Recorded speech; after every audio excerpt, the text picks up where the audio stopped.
letra da moto. Eu disse, misericórdia, realmente eu não tô com meu juízo muito bom, não.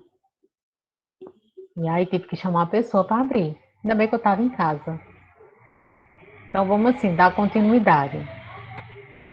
Então vocês viram que as plantas sem semente, elas podem ser avasculares e vasculares. Então as vasculares, por mais que elas tenham vasos, elas ainda não têm semente, viu?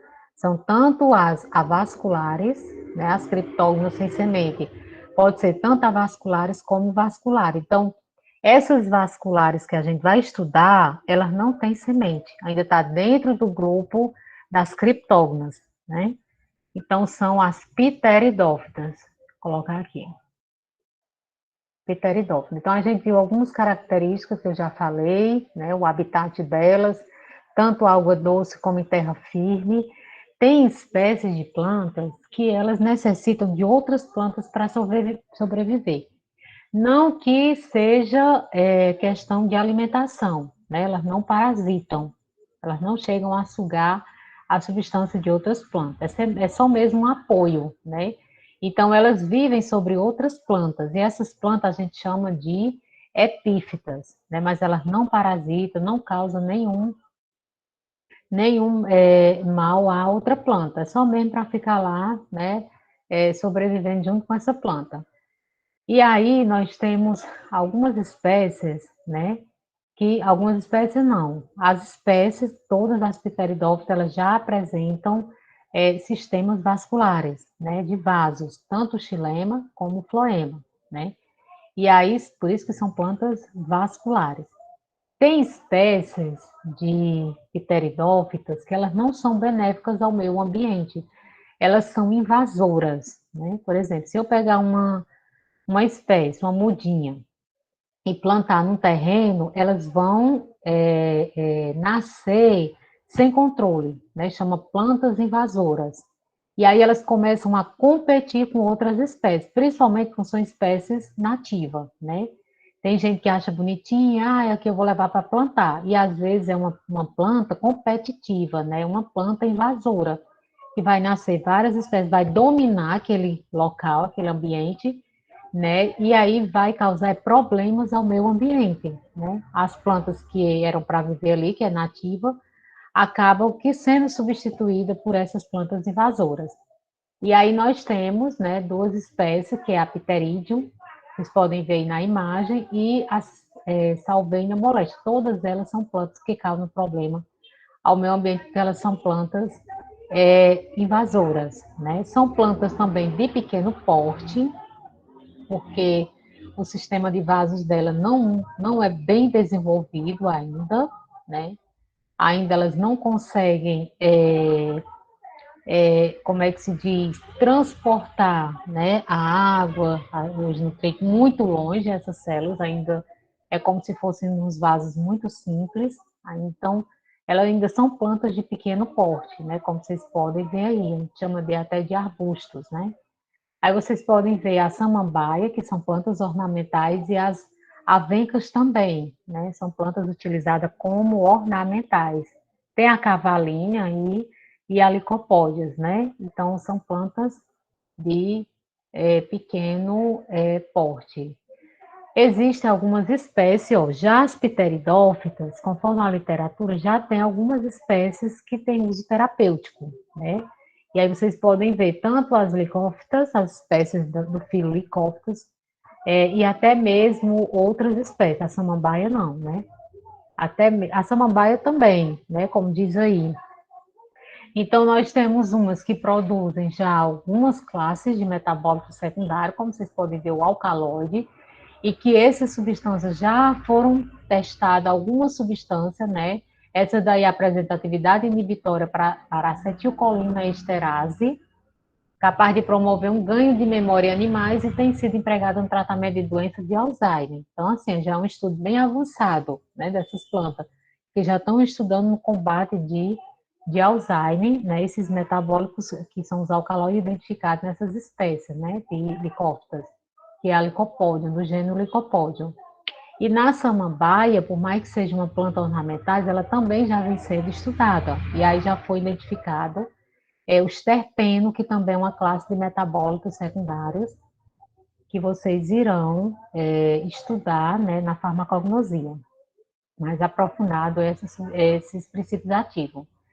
E aí tem a questão também dos terpenos, né, que foram identificados na samambaia, como um dos principais fatores responsáveis por uma atividade analgésica. Né? Então, olha aí já o avanço, né, desses estudos utilizando essa planta. A samambaia, que é uma planta ornamental, já existe estudos científicos, né, que vem sendo já comprovado sua ação terapêutica. Então, ela pode ser já considerada, né, uma planta medicinal, né, que já tem ação terapêutica, né, e pode vir futuramente a ser utilizada na produção de algum fitoterápico, então de algum fármaco, né?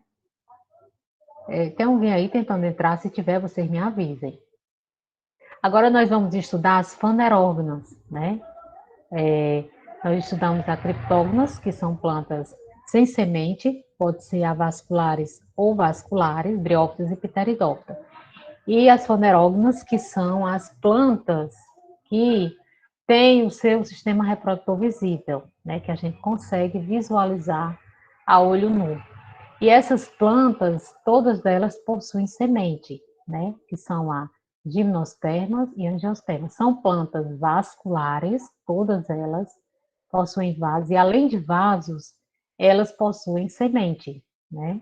E aí nós temos gimnosperma, denominação genérica, né? Gimnospermas e as angiospermas, né? E nós vamos ver as características agora de cada uma delas, né? A gimnosperma, o habitat dela é a terra, né? Terra firme. Né?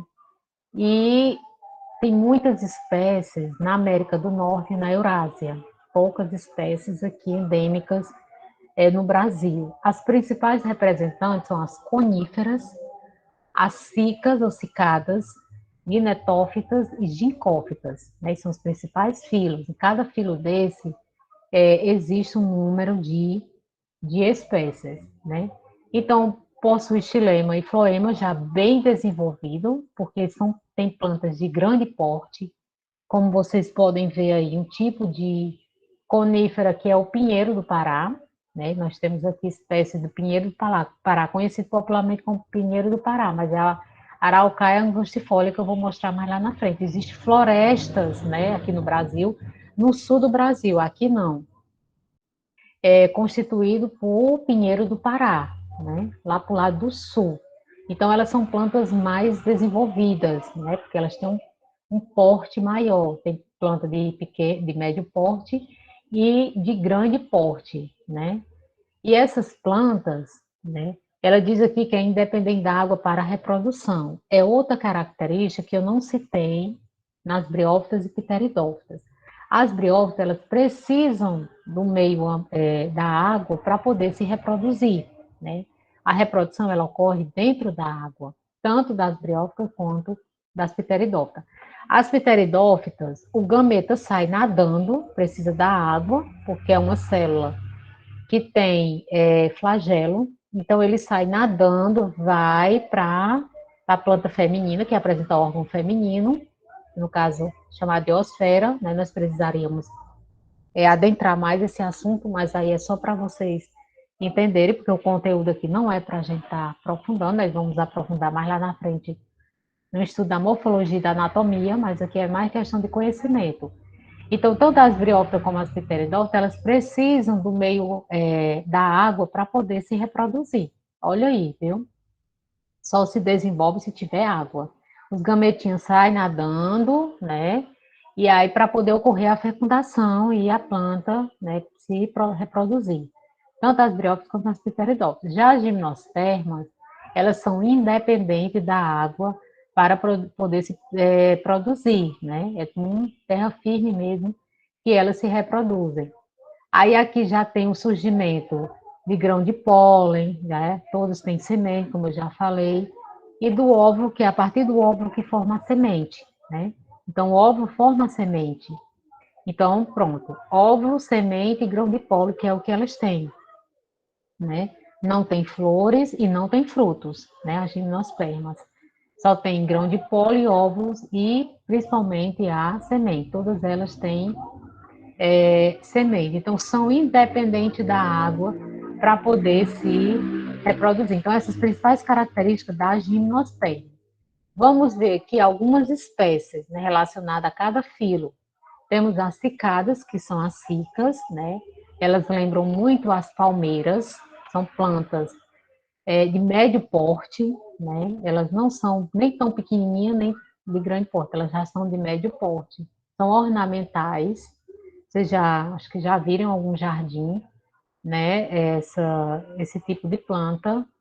E aí tem um total de 140 espécies, e elas são tóxicas a humanos, né? Então aqui eu já não posso dizer que essas espécies elas são medicinais, né? Porque elas são, de alguma forma, também não sei se existe algum estudo com outra parte da planta que não seja tóxica, mas a literatura diz que são tóxicas a humanos. Então eu tenho aqui duas espécies, cicas, né? E a encefalartos viloses.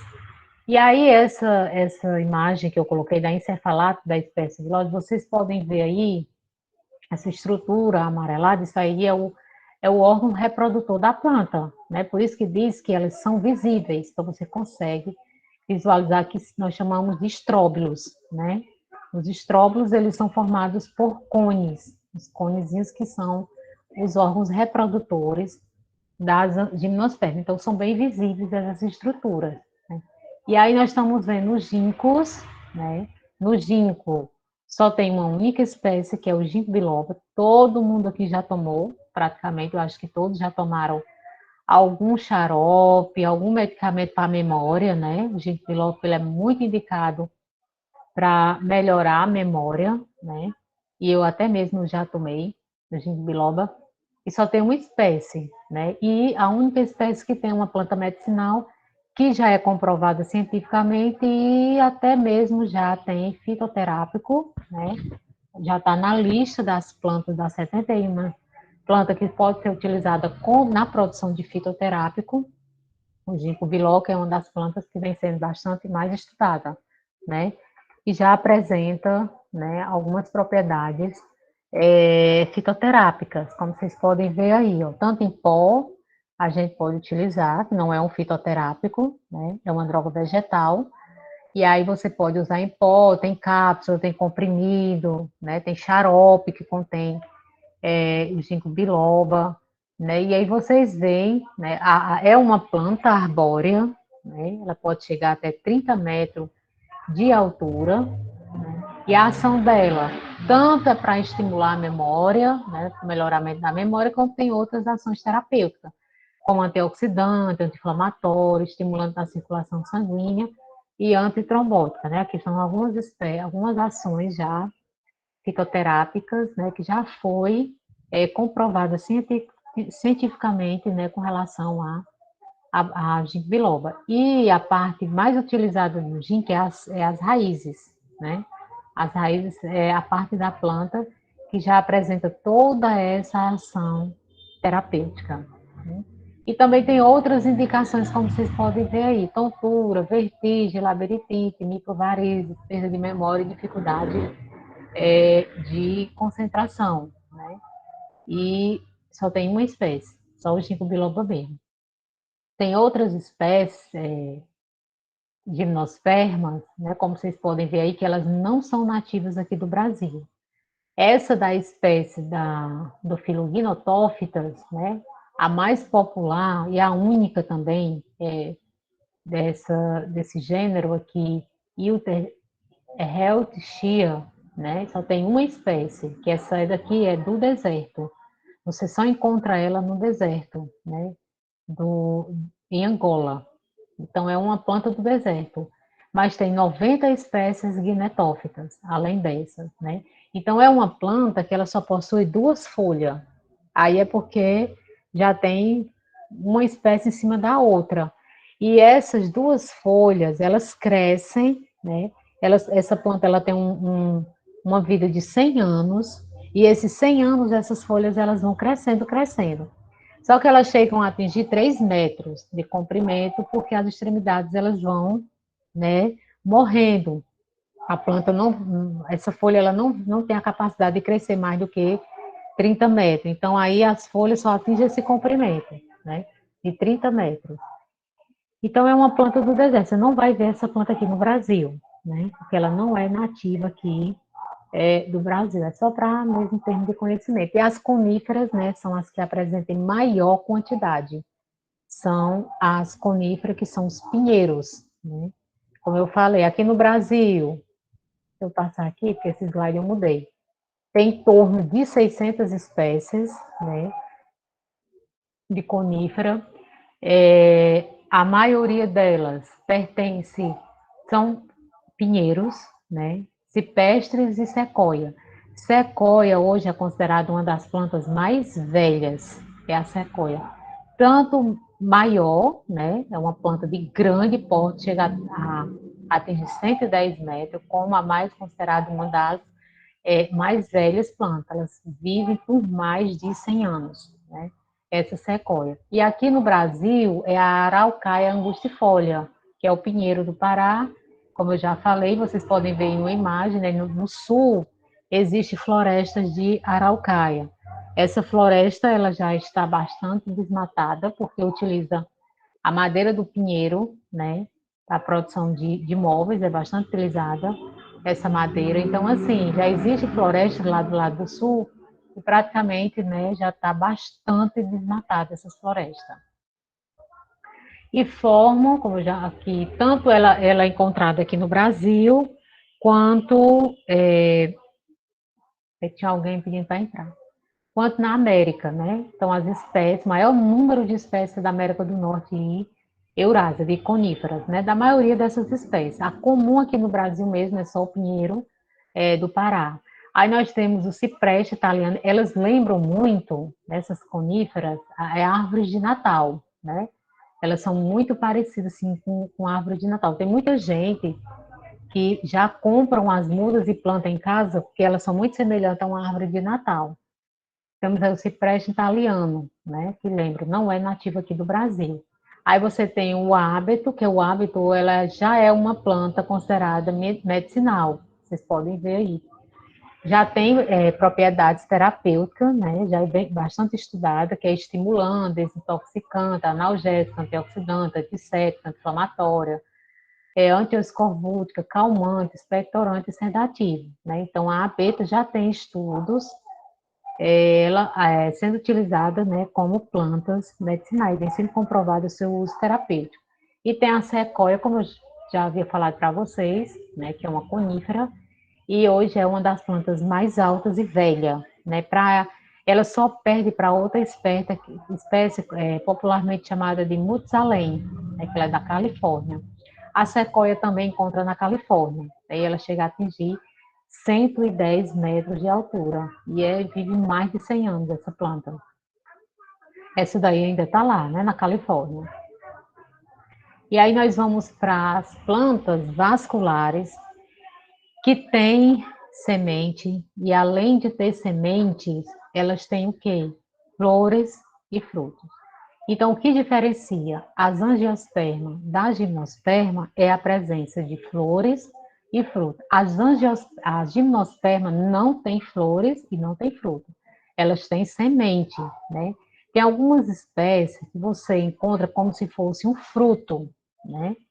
Mas ali não é fruto, é a semente que está sendo produzida por uma massa maciça que é semelhante a um fruto, mas não é, né? É só a semente ali sendo protegida.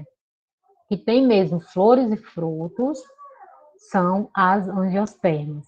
E aqui é o grupo de plantas que predomina, né?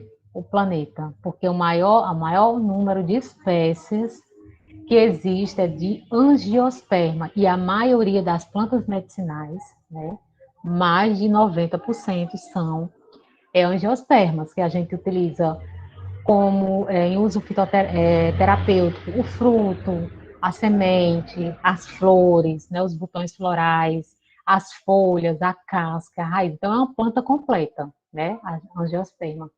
E que predomina, né, que está em maior número de espécies a nível planetário, né? Então, se você for ali na floresta amazônica, na caatinga, na Mata Atlântica, você vai encontrar mais espécies, né, do grupo da angiospermas, né? E aí a gente encontra essas espécies tanto no solo quanto na água ou vivendo sobre outras plantas. Já existem plantas, né, que elas causam prejuízo a outra planta, que são as parasitas, que precisam de outras plantas para poder sobreviver, tanto em questão de sombra quanto em questão de nutrientes. São chamadas as parasitas ou as inquilinas. Não depende da água para poder se reproduzir, pelo contrário, né, elas dependem do vento, dos insetos, dos mamíferos, né, para poder ajudar na polinização, mas da água elas não precisam. E a gente pode encontrar elas em forma de ervas, de árvores, de arbustos, trepadeiras, capins, né, dentre outras. E possui, né, são vasculares, e elas possuem, como eu já falei, é, frutos, né, e flores. As flores, Professora, oi, a Diana está perguntando aqui no bate-papo se o caju é um fruto falso. é um pseudofruto, né? Depois nós vamos estudar, eu acredito dentro da morfologia dos frutos, morfologia e que é anatomia, tá bom? É um pseudofruto, né, que chama. Tá, Mas aí obrigada. a gente vai ver mais na frente. Deixa eu olhar se tem alguém que está fazendo mais alguma pergunta. Vocês podem ligar a câmera, pessoal.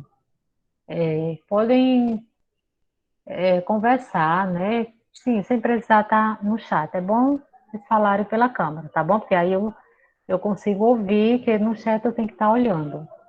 Mas é sim, né? Um pseudo fruto, um falso fruto. Pseudo é falso. Então, essas são as principais características. As angiospermas, né? O seu sistema reprodutor ele é visível. Qual é o sistema reprodutor das angiospermas? As flores. Então, as flores são os sistemas reprodutores das angiospermas. Nas flores é onde se produz a semente e os frutos. Os frutos, eles são produzidos a partir do ovário. E a semente é produzida a partir do óvulo, certo? Deixa eu mostrar aqui uma imagem. A gente não vai especificar mais, porque aí, como eu já falei, nós vamos estudar dentro da morfologia, as angiospermas, né? E a gente vai estudar as folhas, os frutos, né? As raízes. Então, assim, só para vocês entenderem, né, o que diferencia uma angiosperma da gimnosperma. A gimnosperma não tem esse órgão reprodutor que são as flores, né? São os estróbilos, como eu já mostrei para vocês, que é um conjunto de cones, né? Que são semente em forma de cones. Então, é um agrupamento, aí forma um estróbilo. Ali é o órgão reprodutor das gimnospermas. E aqui na angiosperma, nós temos as flores, né? Tem aí as partes das flores, pétalas, sépala, tem uns órgãos reprodutor masculino e feminino, tem planta, tem folhas que só tem um reprodutor masculino, tem flores que tem os dois, reprodutores masculinos e reprodutor feminino. Então, a fecundação, ela é mais rápida, né? Porque a própria flora já tem os dois órgãos. Então, vocês podem ver aí na imagem, né? Que na flor você tem o óvulo, que é esse pequenininho aqui, o óvulo é a fecundação, né? Do espermatozoide, vai haver a fecundação do espermatozoide com o óvulo e vai formar a semente. A semente formadazinha aqui, né? Aí eu tenho um ovário, ó. O ovário é onde fica o óvulo, né? Então, o fruto, ele é desenvolvido a partir do ovário. E a semente é desenvolvida a partir do óvulo, né? O óvulo vai sofrer a fecundação com o espermatozoide. Então, aí vai formar a semente, que a semente é que vai dar o desenvolvimento de toda a planta. Vai formar as folhas, vai formar as raízes, o caule, né? Dentre outras estruturas. Mas aí tem planta, né? Que a semente vai ficar só na semente, mas tem outras que o ovário vai se desenvolver no fruto. Aí a semente ela vai ficar protegida pelo fruto, né? E aí é uma das características das angiospermas. A semente, elas não estão nuas, elas não estão expostas, como nas gimnospermas, elas estão protegidas pelo fruto. O fruto protege a semente, né? E aí, para essa semente poder germinar, tem que vir um pássaro, né, e comer esse fruto para poder ajudar na dispersão, muitas vezes, dessa semente, né, que ajuda na dispersão da semente. Então, aí vocês podem ver que o fruto ele é formado a partir do desenvolvimento do ovário. Então, todas as angiospermas, ela é completa. Ela tem raiz, ela tem caule, tem flor, tem fruto e tem folha, né? Que diferencia das demais espécies. Ó, aqui eu estou mostrando, né? Vocês podem ver o óvulo verdinho e o ovário, ele vai se desenvolver no fruto, que é o vermelhinho, tá certo? E aí, esse fruto aqui pode ter uma semente, pode ter várias sementes, né? Vai depender da espécie, né? Então, os óvulos dão origem à semente e o ovário, ele forma os frutos, que é uma característica de todas as angiospermas, né? Ter esse órgão reprodutor, que é a flor exposto, né? E outra característica é que a semente, ela é protegida pelo fruto, né? O fruto vai proteger a semente. Já na gimnosperma, não, o fruto, a semente, ela fica exposta, né? Então, aquele que eu mostrei amarelinho a vocês, né? Até mesmo os pinheiros. Vou mostrar aqui de novo, ó. Vocês estão vendo aqui, né? O abeto, tá vendo? Isso aqui são os estróbilos, isso aqui são os órgãos reprodutores das gimnospermas. E aqui é sementes, né? Então, as sementes, elas estão expostas, elas não estão protegidas pelo fruto, né? Os pinheiros têm, todos eles têm, apresentam esses estróbilos, né? Então, eles estão expostos, e a semente também. Já na angiosperma, não. A semente sempre vai estar protegida pelo fruto, né? E vai ter que precisar de um agente externo para ajudar na dispersão dessa semente e favorecer a diversidade, né, de espécies que nós temos. Então, aqui nós temos várias, né, espécies de angiospermas. Capim, milho, arroz, cana-de-açúcar, trigo, aveia, cevada, todas elas são angiospermas, né? E aí tem as que a maioria, né, maioria, não, grande parte dessas espécies, elas são consideradas como plantas medicinais. Então, no Brasil, cerca de 50 mil espécies de angiosperma, das quais parte ainda é desconhecida. Então, muitas espécies ainda precisam ser identificadas. Lógico que os estrangeiros vêm, pegam uma mudinha, muitos deles já têm lá, né? Nos seus herbários, já várias espécies identificadas aqui da Amazônia, coisa que o brasileiro ainda não tem essa informação. Tem a partir do momento, né, que eles publicam artigo. Aí vai ter o conhecimento. Então, aí tem essa planta, né, que é a Pifáfia paniculata, que é uma planta nativa do Brasil, já é bastante estudada, e a ação dela vem sendo para leucemia e anemia falciforme, né? Vamos ver aqui, passar aqui. Tem esse outro artigo aqui que eu trouxe do ginseng brasileiro, né? E aí ele já é uma planta estudada, já foi publicado nesse artigo aqui, que é a mesma que essa daqui, né? Tá aqui. A Pifácia paniculata, né? Ela foi publicada aqui um estudo esse estudo aqui, que eu falei para você, essas ações aqui já comprovada, até mesmo como antitumoral e cicatrizante, antidepressiva e antiestressante, ela foi publicada nesse artigo aqui, ó, Phytotherapy Research, é um artigo numa revista internacional, né? Então, já é comprovada cientificamente aquelas ações. E ela é uma erva, ó, uma ervazinha, né, pequeno porte, e o que é utilizada dela são as raízes. Aqui tem, eu vou mostrar para vocês outras plantas, né, que é medicinal já comprovada, que está dentre aquelas 71 espécies já, que pode ser utilizada na produção de fitoterápicos, né, que são angiospermas. Tá vendo aí os frutinhos, as frutas, né? Tem a beladona, nome científico dela, Os princípios ativos dela também já foram identificados, que é a atropina, escopolamina e oceamina, até mesmo já isolados, e as suas indicações terapêuticas também, dores espasmódicas ou cólica de origem gastrointestinal, menstrual ou bilar. E tem o uso comercial delas também, né? Obtenção de atropina, escopolamina para a produção de medicamentos.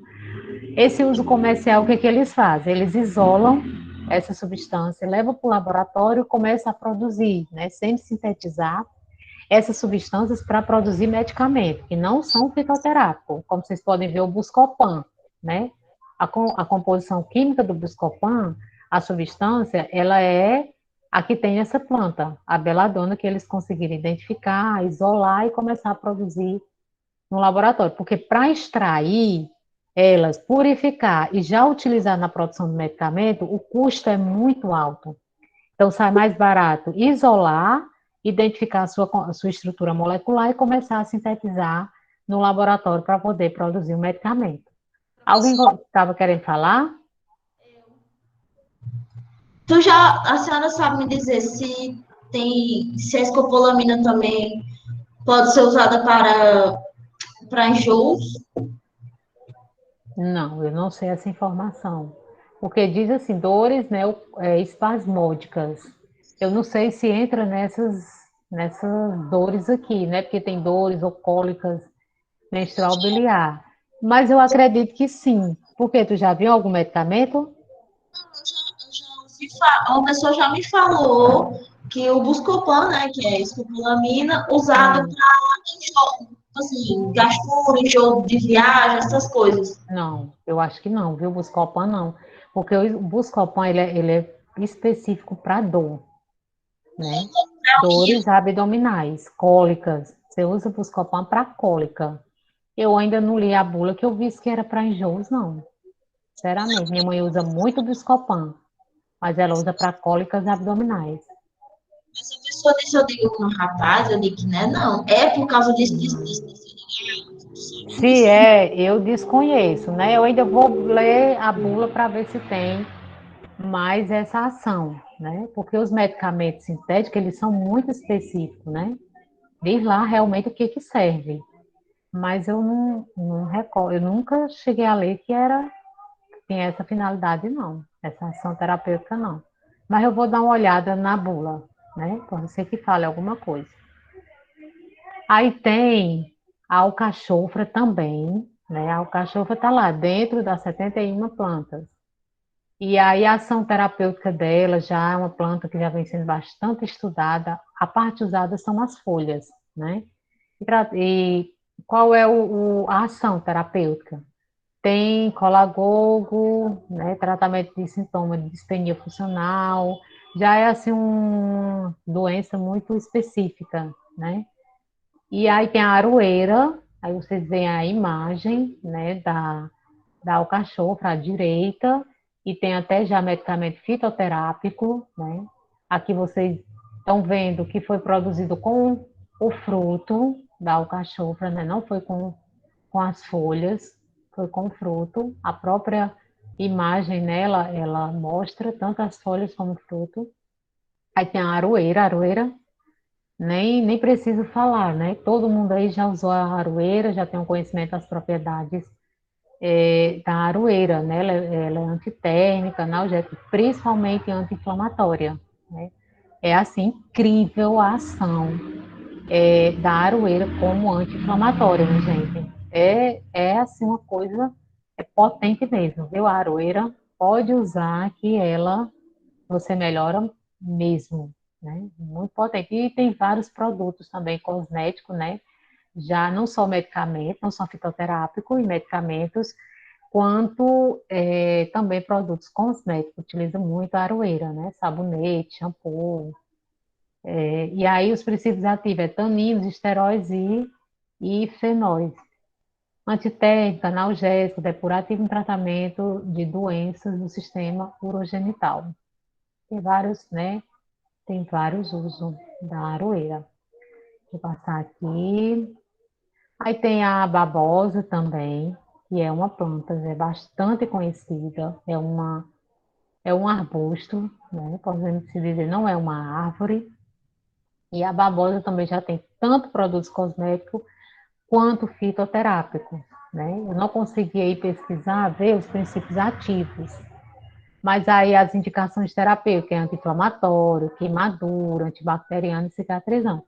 Tem muita gente que utiliza também como anti-inflamatória, né, nos externos, e, e problemas estomacais, né? Quem tem problema de gastrite, faz, tipo, bate no liquidificador, né, e começa a tomar.